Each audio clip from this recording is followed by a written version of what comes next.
शकटभंजन, यमलार्जुन उद्धार, ब्रजवासियों का गोकुल से वृंदावन में जाना और वर्षा वर्णन। श्री प्राशर जी बोले, एक दिन छकड़े के नीचे सोए हुए मधुसूदन ने दूध के लिए रोते रोते ऊपर को लात मारी। उनके लात लगते ही वह छकड़ा लौट गया। उसमें रखे हुए कुंभ और भांड आदि फूट गए और वह उल्टा जा पड़ा। हे द्विज, उस समय हाहाकार मच गया। समस्त गोपीगण वहां आ पहुंचे और उस बालक को उतान सोए हुए देखा।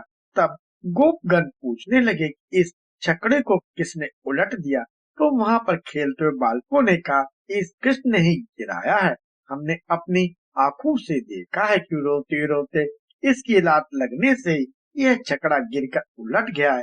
यह और किसी का काम नहीं है। यह सुनकर गोपगण के चित्त में अत्यंत विस्मय हो और नंद गोप ने अत्यंत चकित होकर बालक को उठा लिया। फिर यशोदा ने भी छकड़े में रखे हुए फूटे बांडों के टुकड़ों की और उस छकड़े की दही पुष्प, अशत और फल आदि से पूजा की। इसी समय वसुदेव जी के कहने से गर्गाचार्य ने गोपू से छिपे छिपे गोकुल में आकर उन दोनों बालकों के द्विजोचित संस्कार किए। उन दोनों के नामकरण संस्कार करते हुए महामती गर्ग जी ने बड़े का नाम राम और छोटे का नाम कृष्ण बतलाया। हे विप्र, वे दोनों बालक थोड़े ही दिनों में गायों के गोष्ठ में रेंगते रेंगते हाथ और घुटनों के बल चलने वाले हो गए।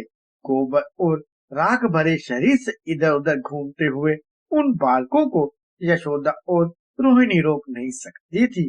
कभी वे गायों के घोष में खेलते और कभी बछड़ों के मध्य चले जाते और कभी उसी दिन जन्मे हुए बछड़ों की पूंछ पकड़कर खींचने लगते। एक दिन जब यशोदा सदा एक ही स्थान पर साथ साथ खेलने वाले उन दोनों अत्यंत चंचल बालकों को ना रोक सकी, तो उसने अनायास ही सब कम करने वाले कृष्ण को रस्सी से कटी भाग में कसकर उकल में बांध दिया और रोष पूर्वक इस प्रकार कहने लगी, अरे चंचल, अब तुझ में सामर्थ्य है तो चला जा।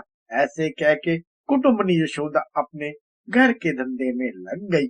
उसके गृह कार्य में व्यग्र हो जाने पर कमल नयन कृष्ण उखल को खींचते खींचते यमलार्जुन के बीच में चले गए और उन दोनों वृक्षों के बीच में तिरछी पड़ी हुई उखल को खींचते हुए उन्होंने ऊंची शाखाओं वाले यमलार्जुन वृक्ष को उखाड़ दिया।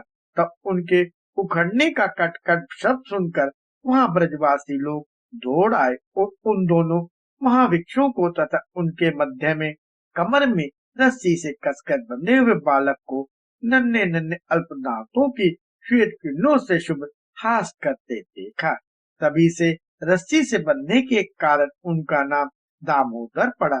तब नंद गोप आदि समस्त वृद्ध गोपों ने महान उत्पातों के कारण अत्यंत भयभीत होकर आपस में यह सलाह की, अब इस स्थान पर रहने का हमारा कोई प्रयोजन नहीं है। हमें किसी और महावन को चलना चाहिए, क्योंकि यहाँ नाश के कारण स्वरूप पूतनावत, छकड़े का लौट जाना और आंधी आदि किसी दोष के बिना ही वृक्षों का गिर पड़ना इत्यादि बहुत से उत्पाद दिखाई देने लगे हैं। अतः जब तक कोई भूमि संबंधी महान उत्पाद व्रज को नष्ट ना करे, तब तक शीघ्र ही हम लोग इस स्थान से वृंदावन को चल दें। इस प्रकार वे समस्त ब्रजवासी चलने का विचार कर अपने अपने कुटुंब के लोगों से कहने लगे, शीघ्र ही चलो, देरी मत करो। तब वे ब्रिजवासी वत्सल पाल दल बांधकर एक क्षण में ही चक्र और गायों के साथ उन्हें हाँकते हुए चल दिए। हे द्विज, वस्तुओं के अवशिष्टांशों से युक्त वह ब्रज भूमि क्षण भर में ही काक तथा भास आदि पक्षियों से व्याप्त हो गई। तब लीला विहारी भगवान कृष्ण ने गायों की अभिवृद्धि की इच्छा से अपने शुद्ध चित्त से वृंदावन, नित्य वृंदावन धाम का चिंतन किया। इससे हे द्विजोत्तम, अत्यंत रूक्ष ग्रीष्म काल में भी वर्षा ऋतु के समय सब और नवीन दुख उत्पन्न हो गई। तब चारों ओर अर्धचंद्रकार से छकड़ों की बाढ़ लगाकर वे समस्त ब्रिजवासी वृंदावन में रहने लगे। तदंतर राम और कृष्ण भी छकड़ों के रक्षक हो गए और एक स्थान पर रह के गोष्ठ में बाल लीला करते हुए विचरने लगे। वे काक पक्षधारी दोनों बालक सिर पर मयूर, पिच का मुकुट धारण करता था, वन पुष्पों के कंभूषण पहन ग्वालोचित वंशी आदि से सब प्रकार के बाजों की ध्वनि करते तथा पत्तों के बाजों से ही नाना प्रकार की ध्वनि निकालते स्कंद के अंशभूत शाक विशाक कुमारों के समान हंसते और खेलते हुए उस महावन में भी चलने लगे। कभी एक दूसरे को अपनी पीठ पर ले जाते और कभी अन्य ग्वाल बालों के साथ खेलते हुए वे बछड़ों को चराते साथ साथ घूमते रहते। इस प्रकार उस महाब्रज में रहते रहते कुछ समय बीतने पर वे निखिल लोकपालक वत्सपाल 7 वर्ष के हो गए। तब मेघ समूह से आकाश आच्छादित करता हुआ तथा अतिशय बारिश धाराओं से दिशा को एक रूप करता हुआ वर्षा काल आया।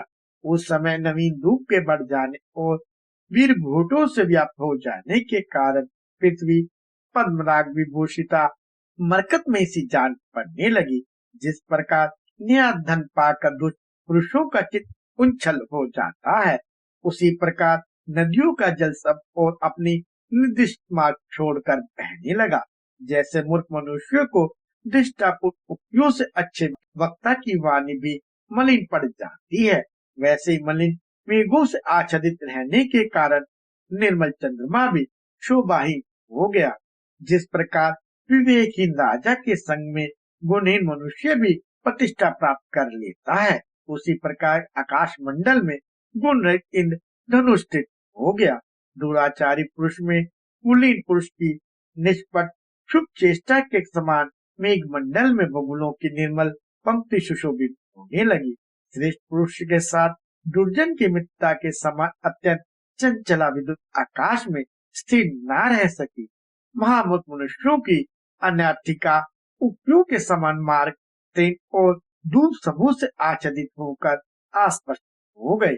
उस समय उन्मत्त मयूर और चातक गण से सुशोभित महावन में कृष्ण और राम प्रसन्नता पूर्वक गो कुमारों के साथ भी चलने लगे।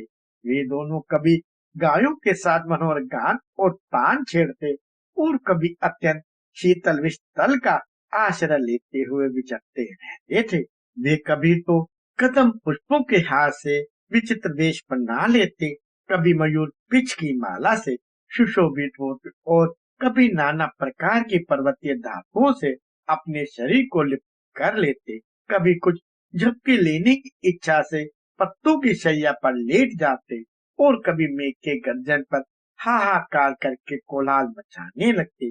कभी दूसरे गोपों के गाने पर अपने आप दोनों उसकी प्रशंसा करते और कभी ग्वालों की सी बांसुरी बजाते हुए मयूर की बोली का अनुकरण करने लगते।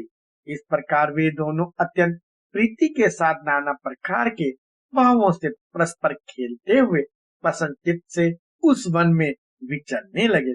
सायंकाल के समय वे महाबली बालक वन में यथा योग्य विहार करने के अनंतर गो और ग्वाल बालों के साथ ब्रज में लौट आते। इस तरह अपने समवयस्क गोपगणों के साथ देवताओं के समान क्रीड़ा करते हुए वे महातेजस्वी राम और कृष्ण वहां रहने लगे।